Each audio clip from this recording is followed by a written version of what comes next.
Bismillahirrahmanirrahiim. Waa Somali News. Waxaynu ka hadli doonaa abka Soomaalida ee ku baraarugtay haddana aad iyo aad loo hadal hayo ee Clubhouse. Haddaba muxuu yahay abka Soomaalida ay aad iyo aad ula dhacday maalmihii ugu dambeeyay, taasoo uu caan bixiyay Ra'iisul Wasaarihii hore ee Soomaaliya Xasan Sheekh Maxamuud. Kolka hore haddaad ku cusubtay channelka subscribe saaro si aad ula socoto wax waliba aynu soo gelin insha Allah. Bismillahirrahmanirrahiim. Waxaa maalmihii u dambeeyay aad loo hadal hayay ab ama barnaamij cusub oo loogu magac daray Clubhouse. Barnaamijkan ayaa waxaa ku biiray Soomaali badan oo ay ka mid yihiin siyaasiyiin iyo aqoon-yahano, iyaga oo halkaas ku qabta kulamo ay dad badan ka qayb galayaan. Hadalhayn dhanka baraha bulshada, gaar ahaan Soomaalida, ayaa ka dhashay barnaamijkan. Qaar ayaa qaba inuu yahay fadhi ku dirir casriyeysan, halka ay kuwo kalena sheegayaan in bulshada ay waxyaabo badan sida wacyigelinta u isticmaali karaan. Dadka ugu saameynta badan ee soo gala barnaamijkan ka mid ah barnaamijka ama baraha bulshada waxay u badan yihiin shakhsiyaadka caanka ah iyo siyaasiyiinta.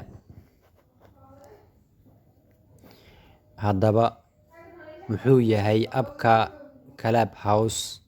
Abkan waa barnaamij ay bulshadu ku wada xiriirto oo ku saleysan hab maqal ah, waxaana ilaa iyo hadda ku biiray dad gaaraya 10 milyan. Dadka isticmaala ayaa dhageysan kara wareysiyada, wadahadallada iyo doodaha xiisaha leh ee ay u dhexeeyaan dadka halkaas isugu yimid. Si aad ugu biirto abkan, waa inuu qof kale kugu casuumo. Marka aad soo degsato barnaamijkan, ka hor inta aadan ciwaan samaysan, waa in aad casuumaad ka hesho qof kale oo isticmaalo abka. Taasi ayaa ka dhigtay mid xiiso leh. Marka aad ku biirto, waxaad dooran kartaa mowduucyo ku xiiso geliyay sida tiknoolajiyadda, buugaagta, ganacsiga ama caafimaadka. Dadka isticmaala Android oo ka badan kuwa isticmaala taleefannada iPhone-ka ayaan weli adeegsan karin abkan. Siduu u shaqeeyaa abkan?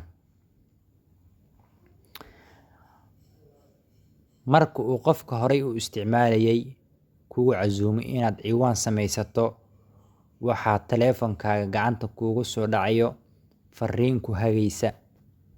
Dadka isticmaala abka kuma casuumi karaan barnaamijka ama kuguma casuumi karaan barnaamijka qof kale oo ay rabaan. Hase yeeshee, waxaa marka hore loo ogol yahay 2 qof oo keliya ugu yaraan. Halkaas barnaamijkan ayaa waxa uu ka socda ama uu waxa ku socdo isbeddello. Dadka hirgeliyay ayaana sheegay in sanadkan 2021 ay dhammaystiri doonaan dhammaan qaybaha ka dhiman oo ay u fasixi doonaan dunida oo idil. Intaas ayaynu kusoo gabagabayn doonaa.